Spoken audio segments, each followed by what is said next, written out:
on va ramener Louis XVI aux Tuileries, et dans ce château, dans ce fameux palais des Tuileries, vous savez que ça va être le drame de Louis XVI, ce qui va justifier son procès. Louis XVI, qui avait un mot prononcé pour la serrurerie, avait un ouvrier serrurier qui travaillait très bien à Versailles. Il le fait venir au château des Tuileries, et puis ils vont secrètement agencer dans le château cette fameuse armoire en fer. Et à l'intérieur, on trouve plein de documents qui nous donnent plein d'explications sur pas mal de choses qui vont être à charge de Louis XVI, mais aussi à charge de certains révolutionnaires. Et qu'est-ce qu'on voit? Ben, on voit que Louis XVI correspond avec l'étranger, avec les puissances ennemies. Hein, parce que finalement, Marie-Antoinette est d'Autriche, et l'empereur pourrait légitimement venir aider sa sœur. Et puis après, je crois que ça sera son... Alors ça sera plus son frère, ça va être le fils de son frère, mais plus on va dans le temps, de toute façon, moins ils sont intéressés. Parce qu'à l'époque, ce qui les intéresse, les Autrichiens, c'est une histoire. En Pologne, c'est pas du tout la France. Hein. Pour Marie-Antoinette, elle peut bien mourir toute seule dans son coin, c'est plus vraiment le problème majeur. C'est pour ça qu'on va être mou.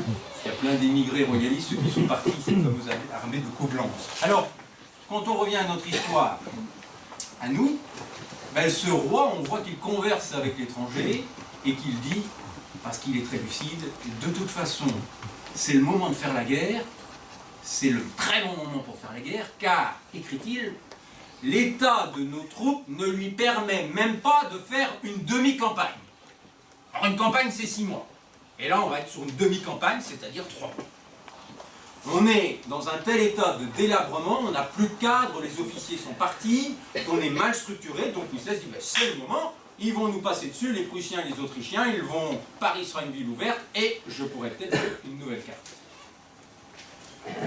N'oubliez pas qu'avant, il y a eu aussi, le 21 juin, cette fameuse fuite de Varennes, dite de Varennes, hein, à Varennes en Argonne, on va arrêter Louis XVI qui essaye de rejoindre l'Est de la France, et qui n'a pas de mauvaises intentions, contrairement à ce qu'on croit. C'est pas vraiment une fuite. Il veut effectivement rejoindre une place forte, refaire une déclaration. Il a d'ailleurs écrit aux gens de l'Assemblée ce qu'il en pensait avant de partir.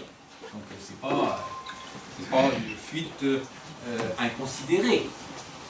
Il va y avoir, le problème, c'est qu'il va y avoir là-dessus une sorte de thèse qui est développée par les révolutionnaires eux-mêmes, qui consiste à dire que le roi a été enlevé. Et comme il a été enlevé, personne n'y croit qu'il a été enlevé. On veut faire croire au peuple que le roi a été enlevé. Il ne l'a pas dit. Par contre, on fait voter une loi à partir du 1er juillet dans laquelle on reconnaît qu'effectivement la personnalité du roi est inviolable et qu'il a été enlevé. Et donc on doit, finalement, puisqu'il a été enlevé, on doit le restituer comme étant l'autorité politique et constitutionnelle qu'il était avant son départ. Et on rétablit le roi dans ses fonctions. Sauf que dans les factions révolutionnaires, on ne le voit pas du tout sous cet angle. Et ça va être ce fameux problème du 17 juillet 1791, où on va se retrouver, les gens vont se retrouver pour signer une pétition sur le Champ de Mars. On dit, mais attendez, on n'y croit pas à cette histoire-là.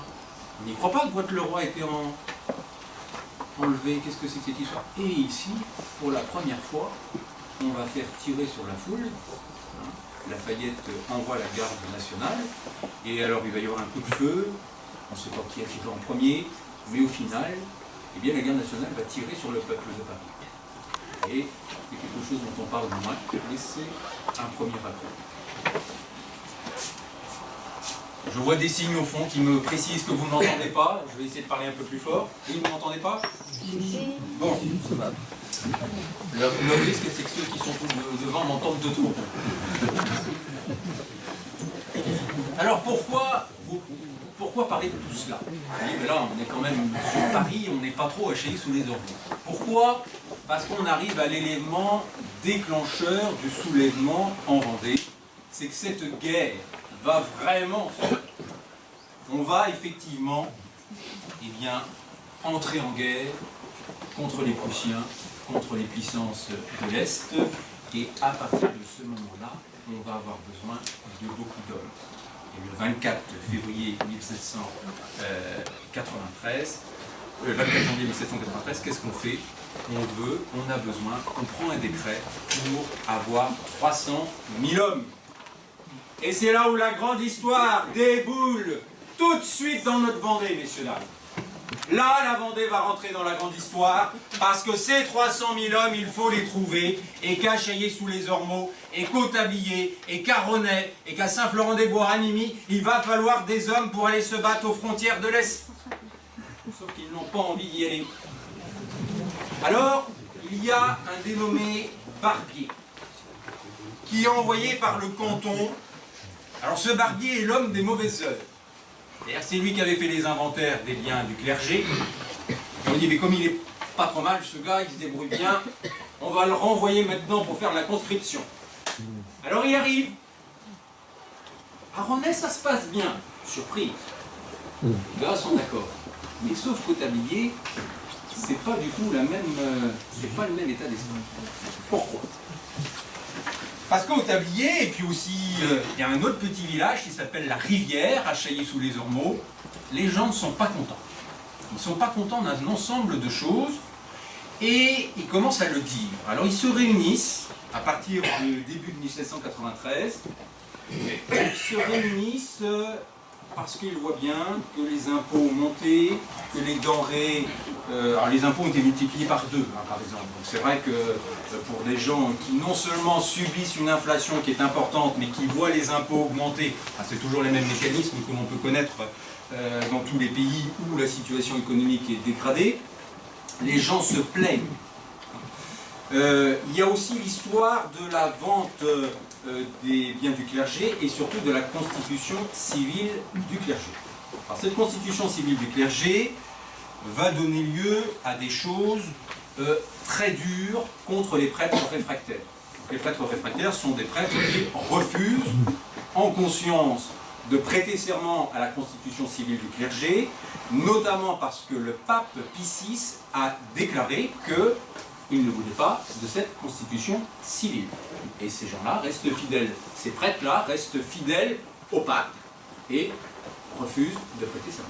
Alors on va avoir un clergé divisé, les constitutionnels d'un côté et les réfractaires de l'autre. Alors nous, on a à Chaillé-sous-les-Ormeaux un prêtre réfractaire, c'est un Irlandais, il s'appelle O'Brien, et il est avec celui de Saint-Florent-des-Bois, il s'appelle Bigot, il y en a un autre à Ronay, ils sont là aussi, ils commencent à discuter avec la population, et Caillot, qui est juge de paix, et membre du district, administrateur de la Vendée, il est juge de paix au Tablier. Il faut savoir que le Tablier, à l'époque, est une commune importante. C'est un chef-lieu de canton, il y a une place de justice de paix ici, et que contrairement à ce qu'on voit aujourd'hui, La Roche-sur-Yon, c'est minuscule. On va vous parler tout à l'heure de la prise de La Roche-sur-Yon, mais La Roche-sur-Yon, non. Le Tablier est plus important que La Roche-sur-Yon. Et ce Caillot dénonce régulièrement. Alors j'ai des noms, si vous voulez des noms, je vais vous donner des noms. Des noms. Alors, le curé constitutionnel, il y en avait un. Il s'appelait le père David. Sauf qu'il a senti que les carottes étaient un peu cuites, et il a pris ses jambes à son cou et il est allé se réfugier à Saint-Hermine. Parce qu'à Saint-Hermine, c'est plus grand, il y a des soldats, il y a des troupes, on est quand même plus à l'abri. Ce qui fait que O'Brien, Chabot, les réfractaires occupent le terrain, mais ils ne peuvent pas officier dans l'église, parce que sinon ça se passe très mal. C'est la déportation. Si vous allez vous promener du côté de Saint-Martin-de-Ré, n'hésitez pas à rentrer dans l'église de Saint-Martin, et vous verrez, tout au fond, vous avez plusieurs tableaux de bois, avec un tableau qui est reproduit d'ailleurs dans le journal Les Gazettes de l'Histoire, là, notre petit journal local. C'est ce tableau et qui explique ce qu'a été la déportation des prêtres et les conditions de détention. C'est-à-dire que l'île de Ré, c'est toujours une grande détention, c'est une centrale pénitentiaire toujours aujourd'hui, mais ça ne l'a pas été que pour des délinquants sexuels, comme c'est le cas aujourd'hui, et des bandits de grand chemin, ça l'a été pour beaucoup de prêtres. La plupart des prêtres n'ont même pas eu le loisir et la chance de partir pour Cayenne, ils sont morts de famine dans les geôles de Saint-Martin-de-Ré. Il faut bien en être conscient. Alors, tout ça, ce sort réservé aux prêtres qui étaient des tenants de la société locale, il ne faut pas l'oublier. C'était le liant de la société, c'est l'Église à l'époque. Eh bien, il ne faut pas ça soulevait du mécontentement. Ce sort réservé, qui sont des personnages non grata, hein, à partir du refus de la constitution civile du clergé, être un prêtre réfractaire, c'est l'équivalent de Messrine, hein, sur place. C'est l'ennemi public numéro 1. Comme il y en a encore ici qui vont être très actifs, eh bien, ils vont participer à ce mouvement de refus de la conscription. Ils vont souffler un peu sur des braises qui ne demandent qu'à s'enflammer. Et lorsque l'on vient au tablier chercher les conscrits, les jeunes, ça va se tourner très mal. Alors, on a quelques traces, parce qu'il y a eu des rapports, et on va avoir La première chose qui se passe, c'est qu'il y avait des registres pour la conscription, et il y en a un qui vient avec un bâton, il les fait voler, et à partir de ce moment-là, ça va être la bagarre. Ça va être la bagarre, on va se battre sans armes, hein. Il va y avoir pas mal de violence physique, à coups de poing, alors entre les gars de René, parce que les gars de René, ils sont d'accord pour y aller. Donc ceux du tablier et ceux de Chaillé qui le sont moins, ben on se bat entre eux. Saligo, tu vas t'en aller là-bas? Non, tu vas rester. Et on va voir, à ce moment-là, les premiers moments de violence qui vont pas du tout être canalisés. Le premier réflexe des autorités révolutionnaires, c'est de se dire, bon voilà, nous avons affaire à des gens qui ne se soumettent pas à la loi, donc ce ne sont pas encore des brigands et des criminels, mais ce sont au moins des délinquants. Et vous savez que le sort réservé à quelqu'un qui refuse de partir à l'armée n'était pas un sort nécessairement douillé pour ceux qui étaient pris dans cette situation. Hein. C'était passible de la peine de mort. À partir de ce moment-là, les choses vont aller très très vite et on va retrouver la même configuration dans toute la Vendée. À partir de début mars, fin février, ça s'énerve partout, partout, partout. Et il va y avoir des foyers de violence. Alors le plus important, c'est Machecoul, c'est les fameux chapelets républicains. Là, les gens vont être très violents avec les autorités locales. Mais chez nous, ça va ici être un mouvement pour aller chez Saint-Pal. On va vous parler maintenant de Joseph Claude Seignard de Saint-Pal. Alors ce Seignard de Saint-Pal, vous pouvez toujours passer devant son logis. Je ne sais pas si les personnes qui sont propriétaires de ce logis sont ici, mais lorsque vous êtes en face de l'église du Tablier, vous verrez, il y a une petite plaque, hein, on revoit, c'est ici que Saint-Pal vivait. Alors ça va être notre chef local, notre chef insurgé, notre chef blanc insurgé local. Alors on pourrait se dire, ah, nous avons un chef local, c'est chouette, ça doit être un super chef. Ben pas de bol pour nous, c'est pas un super chef. C'est pas un super chef. Par contre, parce qu'il a un petit passé sulfureux, notre Seigneur de Saint-Pal. Par contre, il va être à la tête de quelque chose d'assez intéressant, parce qu'il va faire une poche de résistance autonome et séparée de la grande armée catholique et royale. Alors comment ça se passe? On reprend la chronologie. 13 mars, les habitants de la vallée de Lyon demandent à Saint-Pal, qui habite au Tablier, d'être leur chef local. On a là des gens qui sont en colère, qui ne veulent pas partir au front. On a aussi des gens qui sont bien connus. Je vais vous donner un exemple. Un dénommé Pierre Janet. Ce Pierre Janet, il était charron à Champ-Saint-Père. On retrouve des traces. Il est cité à plusieurs reprises. Alors, forcément, c'est probablement des gens qui ont recopié ce qu'ils ont entendu. Je n'ai pas un papier qui va vous attester de la situation, mais c'est la mémoire orale. C'est ce que je vous cite là. On nous disait que c'était la plus fine gâchette de toute la région de Chêne. Il était costaud, il était fort, il était aventurier, et Saint-Pal va en faire bien, son aide de camp. Ce sera toujours le suivant. Il y en a un autre aussi, je ne sais plus son nom, je l'ai oublié. Ça, Monsieur Boutin, qui est historien local, certainement le sait mieux que moi. Je vais essayer de le retrouver. Monsieur Boutin, vous vous souvenez de ce deuxième là qui était aussi bien connu sur Chaillé et... Janet. Voilà. Pierre Janet. Pierre Janet, c'est celui que j'ai donné. Il y en a un autre. Ah ben l'autre, il y a 14, le père Guillemino, mais Alors Guillemino aussi, alors ça on entend parler de lui plus tard. Ouais. Alors ces gens-là, qu'est-ce qu'ils font? il faut savoir qu'on raisonne à l'époque non pas en termes de municipalité, mais de paroisse. On va créer ce qu'on appelle des compagnies de paroisse. Et le premier mouvement, donc on a un certain nombre de gens, on connaît bien, alors on peut citer des noms, Espinasso, du fief de la Merlerie, Ramberge pour Némy, Charpentreau pour Némy. Ces gens-là vont suivre des nobles.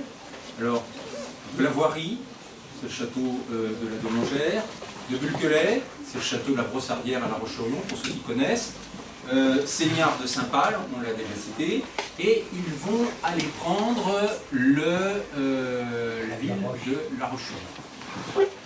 On s'installe à La Roche-sur-Yon, c'est pas forcément une grande poisse militaire, mais en tout cas, on fait fuir les troupes qui sont là, elles se replient sur les Sables d'Olonne, et les Sables d'Olonne va donc devenir un problème, et toute la partie administrative s'en va sur Marie-sur-Lay. On crée un conseil provisoire d'administration au nom de Louis XVII, à La Roche-sur-Yon. Et on se dit, maintenant, il faut descendre sur les Sables d'Olonne, et on a 25 compagnies de paroisse qui vont s'en aller sur les Sables d'Olonne. Et notre seigneur de Saint-Pal y est, il en fait partie. On lui a confié une mission importante, il faut bien le dire, celle de conserver le trésor de guerre. Mais malheureusement, il va avoir un petit peu de mal à le conserver. Parti de bon chemin avec 802 livres, il lui en manquera plus de 308 au retour. Et on va bien se demander ce qu'il a pu en faire. Monsieur de Bulquelet, qui est un homme très sérieux, qui déjà n'aime pas notre seigneur de Saint-Pal, et on va commencer à avoir des mésententes, se dit, ça serait bien qu'on l'arrête celui-ci, et qu'on le mette, entre guillemets, entre quatre murs, pour s'occuper de son cas, et qu'il nous rende nos 302 livres. Alors comme l'époque est tourmentée, ça ne va pas se faire. Mais le Saint-Pal a une réputation sulfureuse, on dit que de lui que c'est un homme de grande jactance, il parle bien. C'est un homme qui avait fait un très beau mariage, avec une fille Rortet. Rortet avait beaucoup d'argent. Ils habitaient à Linaudière, à Saint-Florent-des-Bois. Et c'était pour lui, on va dire, une dot exceptionnelle. Et malheureusement, ne mesurant pas ce qu'était l'avantage de cette dot, il s'est mis à être un homme de mauvaise mœurs, à courir à gauche et à droite les filles du coin, et Madame de Saint-Pal ne l'a pas apprécié. Et la famille Rortet encore moins, qui chassa notre Saint-Pal de Linaudière. Et c'est pour ça que notre Saint-Pal part de Linaudière de Saint-Florent-des-Bois, où il est accueilli d'abord dans la famille de sa femme, et qu'il atterrit dans le bourg du Tablier, dans cette maison bien plus modeste. Madame de Saint-Pal, c'est une femme de caractère, elle ne se laisse pas faire. Qu'est-ce qu'elle fait? Elle s'enfuit au couvent de Luçon. Le Saint-Pal se dit, mais voilà. Le voilà donc avec des problèmes qui sont quand même au milieu. Alors on retrouve, on a des traces, les historiens locaux ont pu s'en donner à cœur joie, parce que c'est assez sympathique. Madame engage une action en séparation de corps. Séparation de corps, ça va entraîner un lourd de conséquences pour la séparation du patrimoine aussi. Et le Saint-Pal se dit, mais voilà, dis donc que je vais devenir pauvre. Dans cette situation funeste, je ne peux quand même pas me laisser devenir pauvre, moi qui suis quand même par mariage rentré dans cette grande famille Rortet. Des Rortet, il y en avait partout en Vendée, c'était des gens puissants. On disait qu'il y avait autant de Rortet que de lièvres en Vendée, c'était une expression courante. Exactement, c'est un père Buisson, il en sort un Buon ou un Rortet. C'est ça. Buon, Madame de Villiers. Voilà. Ça généalogie, c'est ce crédit. Exactement. Alors qu'est-ce qu'il fait? Il s'est dit, il va falloir la récupérer, cette femme, mais au couvent du son. Alors on envoie des émissaires, des gens de la famille, est-ce qu'il n'y aurait pas possibilité de trouver un arrangement? Madame de Saint-Pal, mais non. On profite de l'occasion qu'un jour que Madame de Saint-Pal s'en va, je crois, rendre visite à un cousin, un cheval.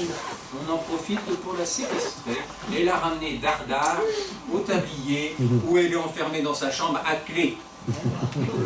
Alors comme ça se sait, il fait le Saint-Pal, il prêche maintenant l'amour conjugal et familial, chose qu'il faut faire bien attention. Voilà. Sauf que Madame de Saint-Pal va réussir encore à s'enfuir et à regagner son couvent. Alors le Saint-Pal, il a une réputation sulfureuse avec les femmes, mais aussi avec l'argent, donc, parce que quand on lui confie le trésor de guerre des 25 paroisses du coin, eh bien on s'aperçoit qu'il manque 300 livres quand on revient. Et puis, ces hommes ne sont pas bons non plus, parce qu'on va avoir cette fameuse bataille des Sables d'Olonne. Vous voyez, les Sables d'Olonne, c'est important, là, si on arrive à voir les Sables d'Olonne. L'armée donc de La Roche-sur-Yon, les hommes de troupe de La Roche-sur-Yon se sont repliés sur les sables. Sauf qu'au Sables d'Olonne, ça va, malgré les tentatives, ça va jamais bien se passer. Et c'est M. Boutin qui avait attiré mon attention là-dessus.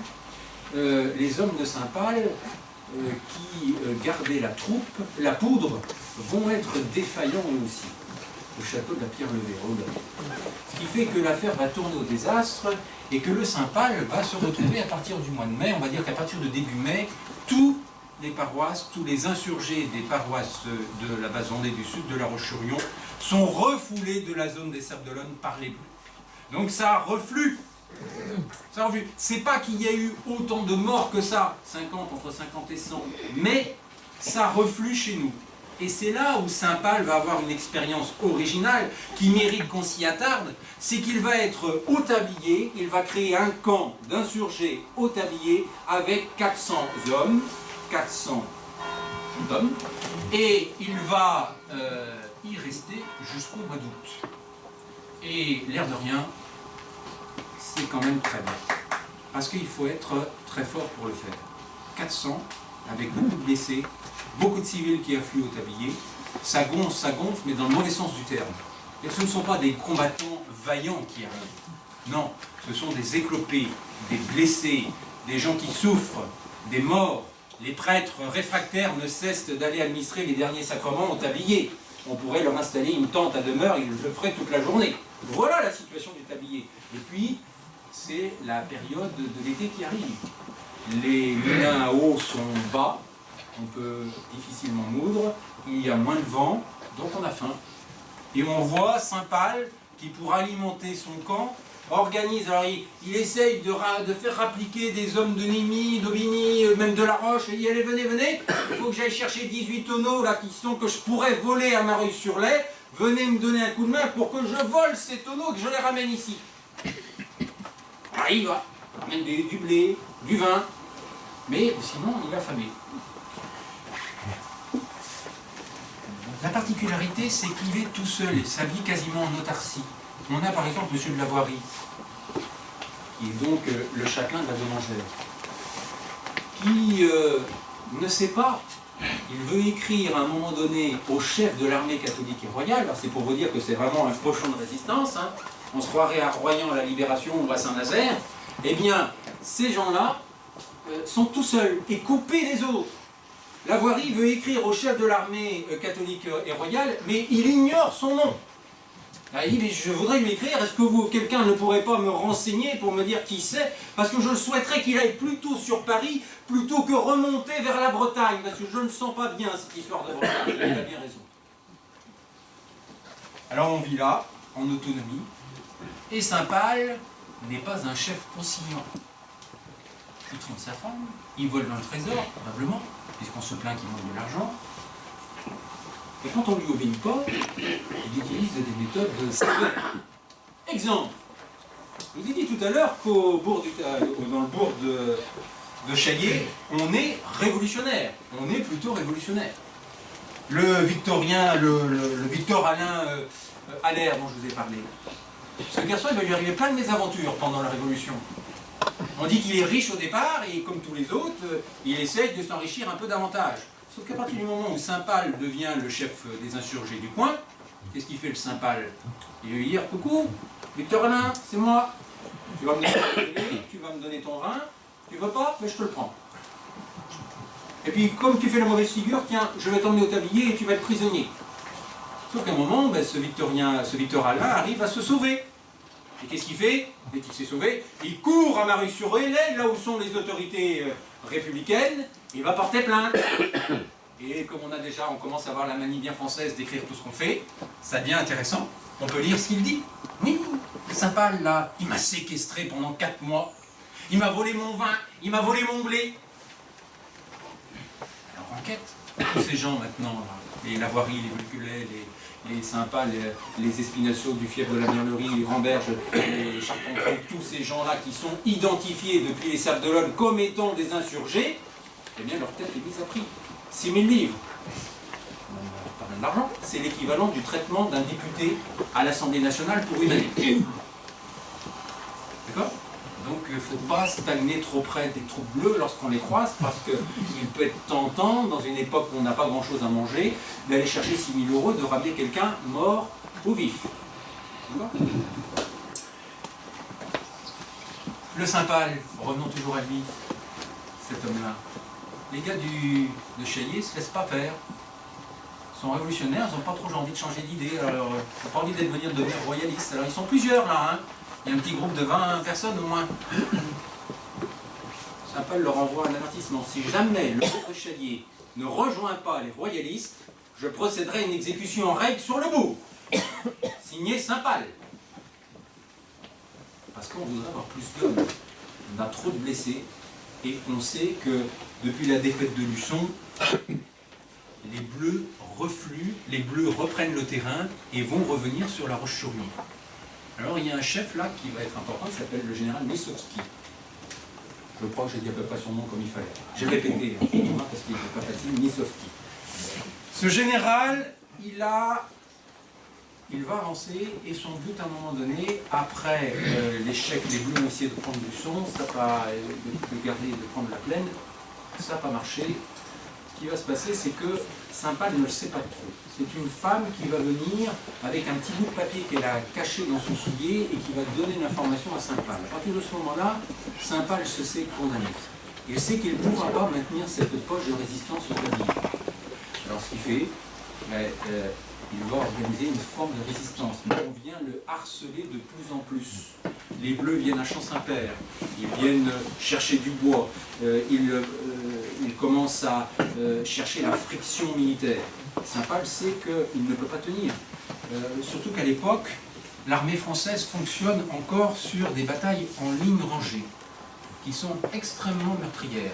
Charette, dont on va parler tout à l'heure, il lui a fallu du temps, il lui a fallu plusieurs défaites pour se dire il ne faut plus faire de bataille en ligne rangée, parce que numériquement nous sommes moins forts, nous n'avons pas l'artillerie qu'il faut, et donc nous nous faisons décimer.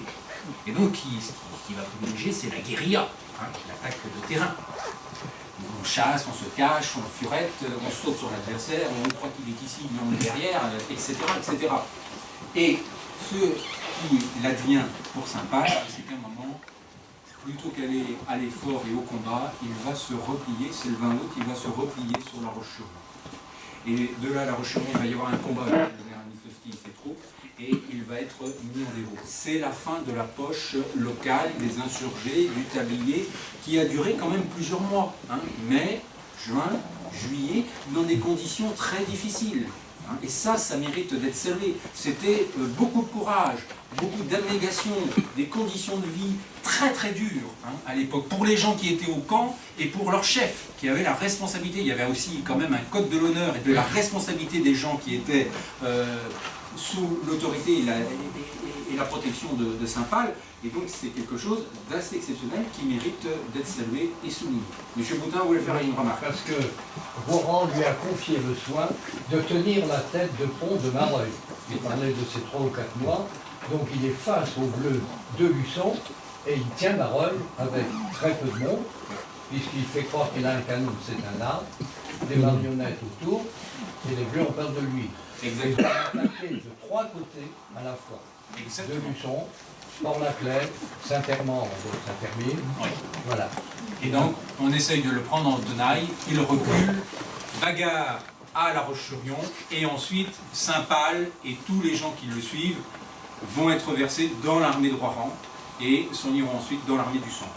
Voilà. Et là, ils vont rejoindre l'armée catholique et royale, et là, c'est les épisodes de la Grande Guerre de Vendée. Ils sont des personnages parmi ce grand mouvement. Avec une particularité, et on va arriver après, quelle heure est-il? Oui, il faut qu'on se dépêche. Avec une particularité, c'est que Saint-Pal et beaucoup des insurgés, des chefs locaux, ceux qui ont survécu, qui ont été morts, des personnes qui ont été arrêtées, qui ont été faites prisonnières, qui ont été exécutées, ne vont pas se lancer sur ce qu'on a appelé le mouvement qui consiste lorsque l'armée catholique et royale va s'en aller sur Granville pour essayer de prendre la place de Granville. Vous savez que le feu va être mis sur les toitures de cette ville et que ça va se solder par un échec, que l'armée catholique et royale va revenir vers la Loire dans des conditions extrêmement difficiles, qu'ils sont partis 80 000 et qu'on n'en retrouvera qu'une poignée de 4 000 à la fin. Et ça, si vous voulez, les guerres de Vendée, pour bien les comprendre, vous avez trois grands mouvements, trois temps. Premier temps, l'insurrection et une montée en puissance. D'accord ? Un temps au milieu où ça se dispute, il y a encore des avantages, on arrive à avoir encore un peu de terrain, on gagne parfois, mais l'adversaire commence à prendre le pas, et vous avez ensuite, à partir de Granville, une chute qui est radicale, qui est effroyable, messieurs, dames. Vous pouvez relire ce petit journal, j'en parle un petit peu. Ce qui se passe au Mans, c'est des gens épuisés, affamés, qui rentrent dans cette ville, qui sont prêts à manger n'importe quoi, hein, et qui vont se faire massacrer dès le lendemain et le surlendemain. C'est un bain de sang, la mort pue dans toutes les villes du monde. On reflue ensuite sur Angers, on revient, on veut traverser la Loire, mais les Bleus sont là, et ils sont postés, ils les attendent, et ils vont tirer. Voilà, c'est la fin de la Grande Guerre qui va s'achever le 23, je crois que c'est le 23 décembre. Hein, on a à Savenay, dans les marais de Savenay, on a Westermann qui dit, voilà, je vais vous lire exactement ce qu'il dit, parce que c'est écrit, mais pour ceux qui ont du mal à peut-être l'entendre, c'est écrit, il n'y a plus de Vendée. Mais ce n'est pas la Vendée militaire, ce n'est pas la Vendée départementale, c'est il n'y a plus d'armée catholique et royale. D'après l'ordre que vous m'avez donné, parce que tout ça est cautionné, j'ai écrasé les enfants sous les pieds des chevaux, massacré les femmes, qui au moins pour celles-là n'enfanteront plus de brigands. Je n'ai pas un prisonnier à me reprocher, j'ai tout exterminé. Voilà, c'est un rapport militaire, tout est dit, on peut le consulter.